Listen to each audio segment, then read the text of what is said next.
Now, without further ado, I introduce the President of Majlish Shura, Dr. AbdelHafid Jamil.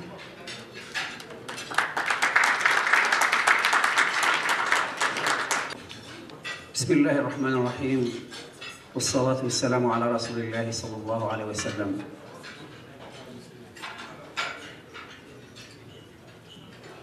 The honorable ambassadors, diplomats,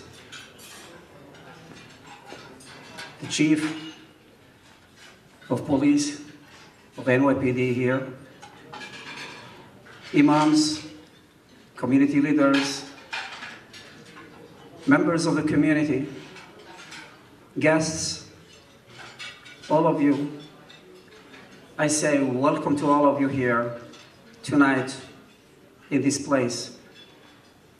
It is a great pleasure for me and a privilege to welcome you all to this banquet. This is the 27th anniversary for Majlish Shura. And what we have here is a tribe or a try or an experience for how the Muslim community can be together. Please allow me to share with you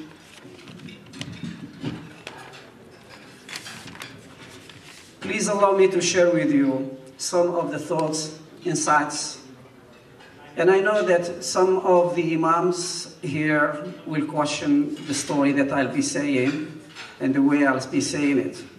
However, while we're still looking at the opportunities and challenges of our Muslim community, we'll have to look also at what is needed for us to move on so that we are guaranteed not just the future for ourselves, not just for the Muslims, but for the generations to come, for the whole society.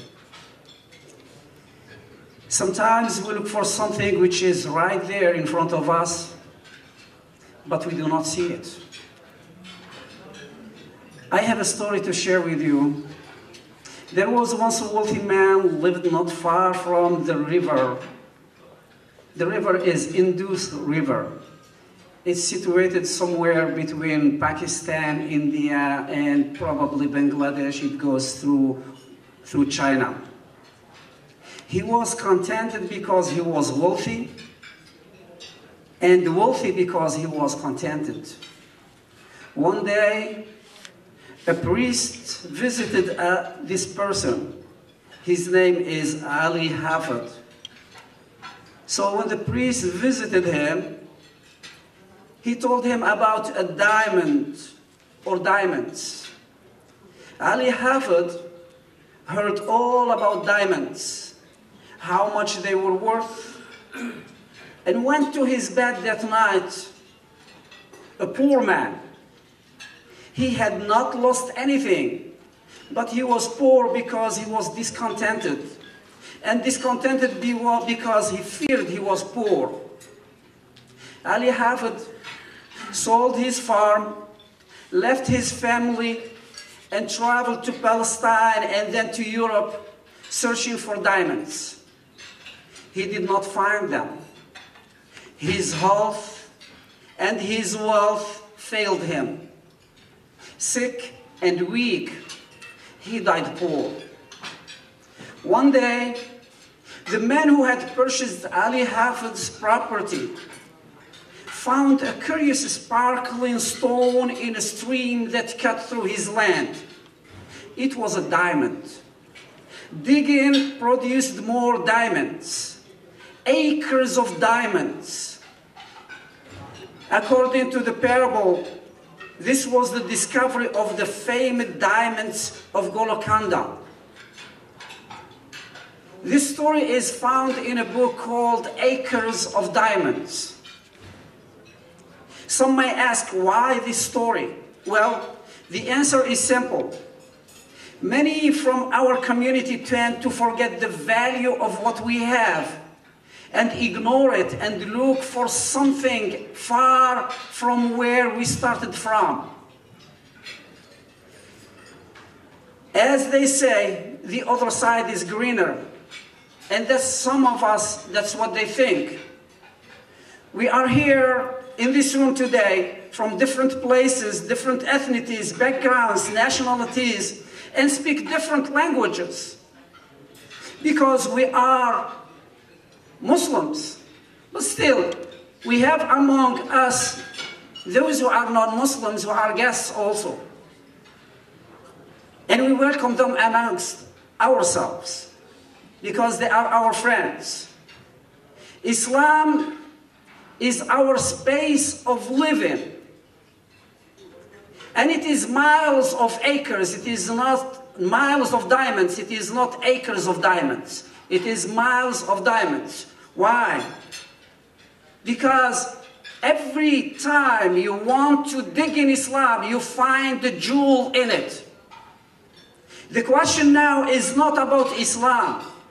The question is, what is the largest diamond possible that the Muslims can look for and find so that they can keep holding it without losing it, without letting it go, so that no one takes it away from them? What is that?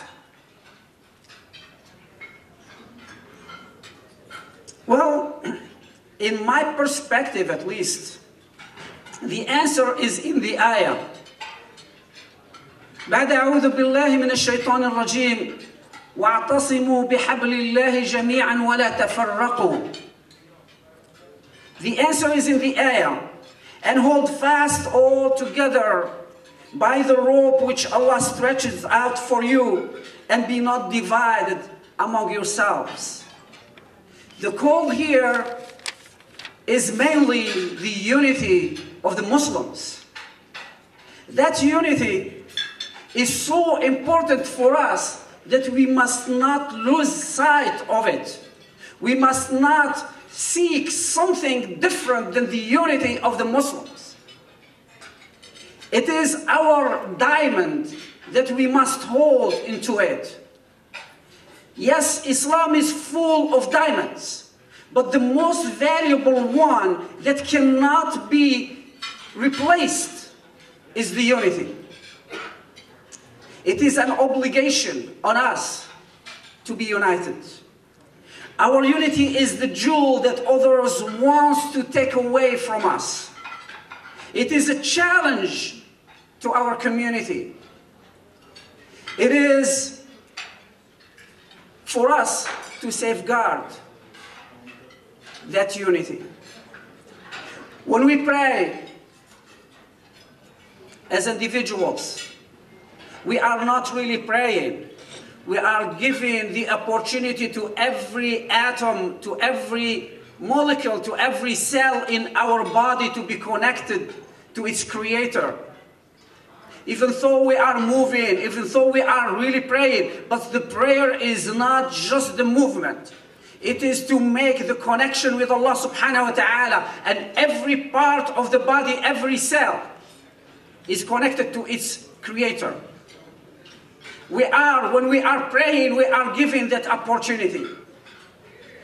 When we are praying in congregation in the masjid, in jama'ah, what we are doing is we are following one person. We are so united in our roles that we are following one leader. That leader is the imam who is leading the prayer.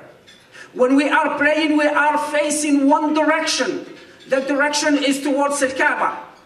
These are the signs that Allah subhanahu wa ta'ala gave us.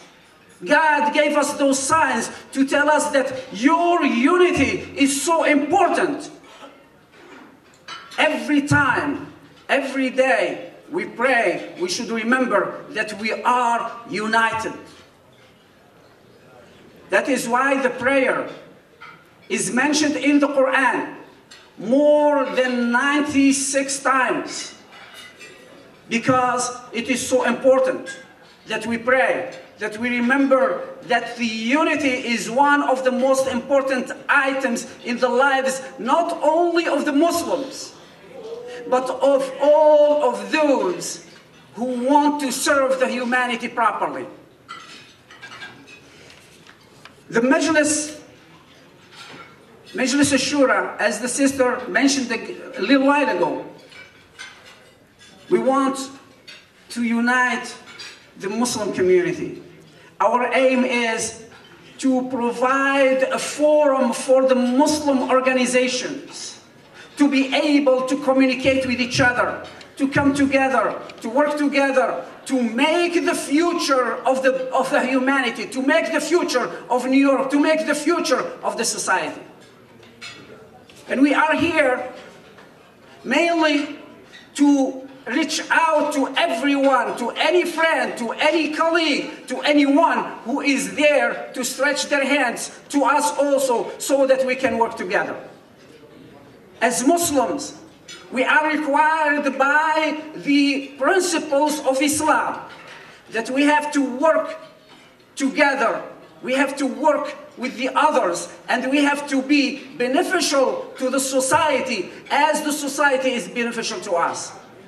We cannot work just for ourselves.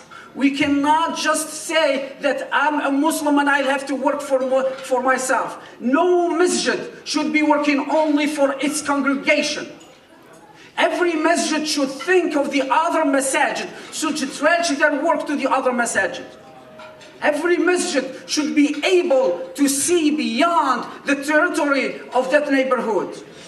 Because, yes, you are responsible about that neighborhood, but the responsibility is also on all the people who live in that city or in that area.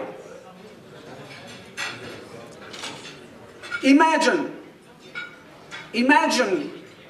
that in our Muslim community, those hundreds of doctors, those hundreds of lawyers, those hundreds of professors, those hundreds of teachers, those hundreds of nurses, and so on. All those are in different bodies so that each one is organized and they are taking care of themselves. And they take care of the Muslim community also and those who are in need. Our responsibility when we are united is to be able to see how we can move as Muslim community from where we are to where we should be. And believe it or not, our community as Muslim is a rich community. We have hundreds of doctors. In every hospital in the city, there are Muslim doctors. In everywhere, there are lawyers, there are teachers, and those are serving the society. So as Muslims, we serve the society. We are there for the society, but we need also our unity. That we'll have to work on it. With this, I would say that we are delighted to have you here. We thank you very much for being with us tonight. And we're looking forward that you have a great evening, inshallah. Jazakumullah khair. Assalamu alaikum wa rahmatullahi ta'ala wa barakatuh. ITV, Call of Peace, Save Humanity.